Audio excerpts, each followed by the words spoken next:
I decided to take the character strength survey.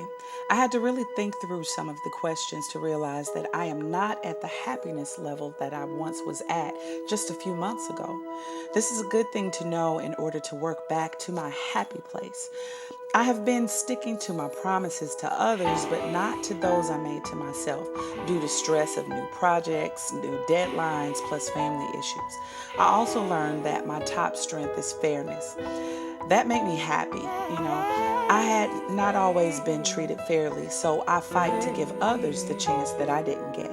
I'm not an overly opinionated person, but I will stand up for what is right. I do respect the decision of those in charge in my groups, and I am learning to fight the battles I must fight and walk away from the ones that don't matter. Because of this, I am well respected and appreciated, which is something I couldn't say in my past. I am currently working on my next project, which is the Midwest Entertainment Career Exploration Concert and Conference. We did one in March. It was the first one, and we did really well. And we're tweaking this one and making it a lot larger for the Indie Alive project, which is a 10-day series here in Indiana. I am also on the executive planning board of that committee. I give a lot of input and graciously accept the final verdicts on all decisions. I do my part. I show up at all meetings, whether they are pre-scheduled or last minute. In my mind, we succeed or we fail as a unit, and I work to be strong as a link in that team. I keep the visionaries' plans in the forefront of my mind when working on that board, instead of thinking only of my own project. Finding out that my second strength is teamwork was not a surprise. I'm always kind to everyone, and even though there are those who hurt and embarrass me, I see no point in doing the opposite of being kind to others. I've been told that I am brave, and I guess I am, because it does take a lot of courage to walk away from a steady income and touring to build a company of sheer sweat equity and work experience while sacrificing my comfort zone.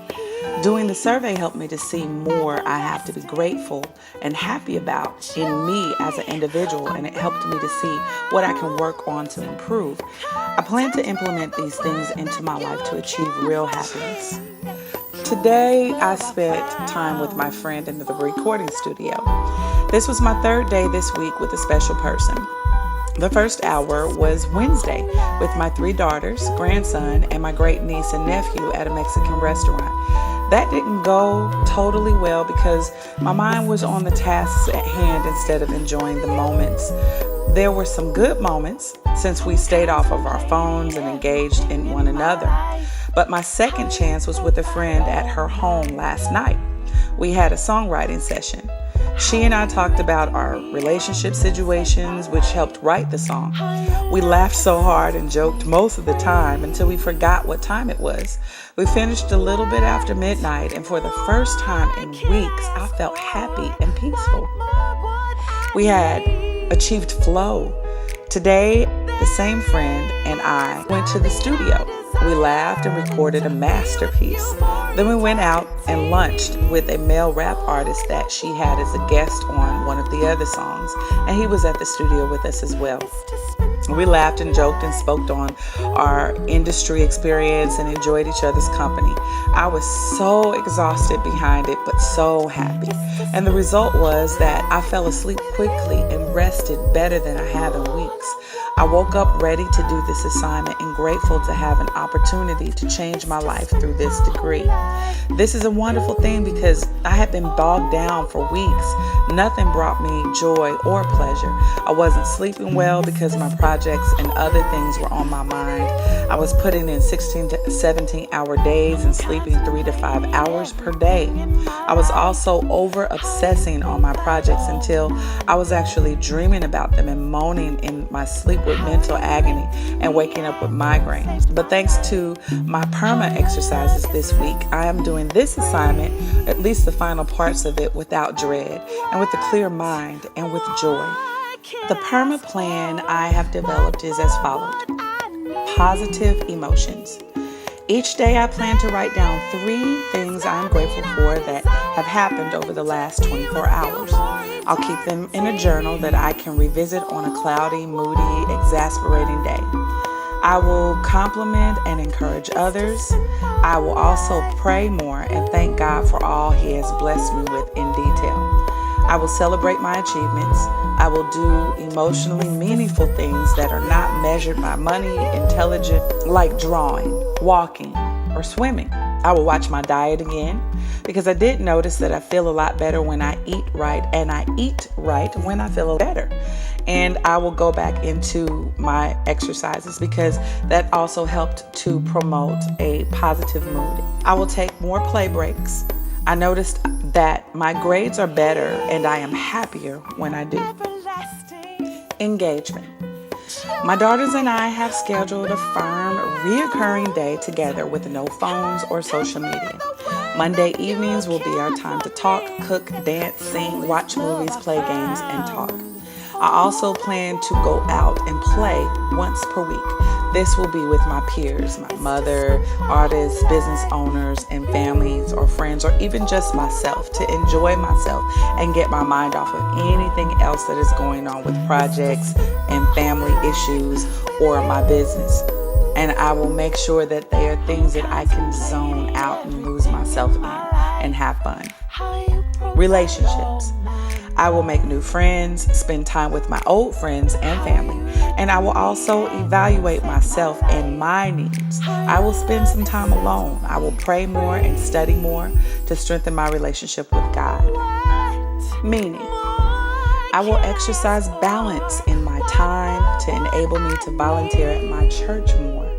I am a member of a praise team, but have not been very active in rehearsals. I normally just learn the songs on my own and then show up on Sunday. And my pastor and our minister of music understand that because I'm an entertainer and I run an entertainment company. But I want to help develop the voices of the members in the praise team and to work in community outreach with my church. Achievement. I am already working on this. I am going for my associate's degree at Los Angeles Film School, and I plan to either further that degree at Full Sail University and turn it into a bachelor's degree. And also, I'm looking at Berkeley School of Music's online degree because of the fact that there are a lot of other courses a la carte that I can add that would be instrumental in helping me as an artist, as a producer, and with marketing, promo, and business management, and understanding the tax brackets, the different tax brackets that I will be in, and all of that. I have been producing shows and conferences successfully this year. I am taking on challenges that I have developed or am developing the skill sets for. These challenges are enough to keep me from feeling empathy or boredom without creating anxiety or worry. Once I have achieved each goal, I will celebrate them, and I will also revisit them to recapture the emotional gratification. I will continue to find more challenges to enhance my life with, but still give myself time to stop and smell the roses. In fulfilling the PERMA plan on achievement, I am going to make sure from this point forward that I celebrate every minute success and achievement instead of waiting until I complete a whole mountain of tasks in order to be able to celebrate. That will keep me from feeling overwhelmed. I will look at each project, dissect it into the small portions, and deal with that one portion at a time, instead of multitasking and being overwhelmed because I'm doing so much.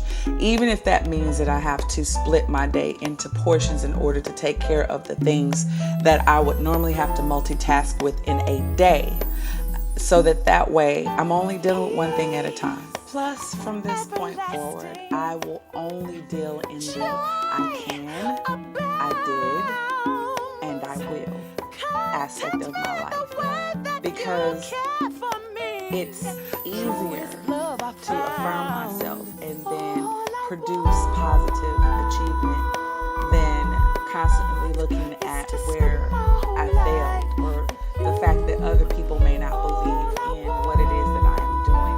I will have tunnel vision, and I will only seek out the experiences of others who have achieved the goals that I am working towards achieving, because that can be an encouragement to see where their pitfalls were and their successes were. And if I am pioneering a situation, then I have to understand that I have no one else to look at to grow from. I basically have to work in faith and believe that I can achieve it, and I will. I'm very happy that I got a chance to do this assignment, which is funny because when I first started the assignment, I looked at it as a very overwhelming task among all of the other tasks that I needed to do. And because I decided to just let go and do it, I realized that it's basically improved my quality of life already. And that the things that I want to do in my life, I knew they weren't impossible, but I felt that it was tedious, and I need to stop looking at things as tedious and look at them as a new frontier that I am up to the challenge to complete. And I am so grateful to have you as a professor, Miss Nikita, because you are a very encouraging resource. It's not often that you get all these cheering emails and notifications about what the task at hand is. So you help to instill that excitement in me. But I do know that from this point forward, I need to rely on the excitement of myself to get these things done.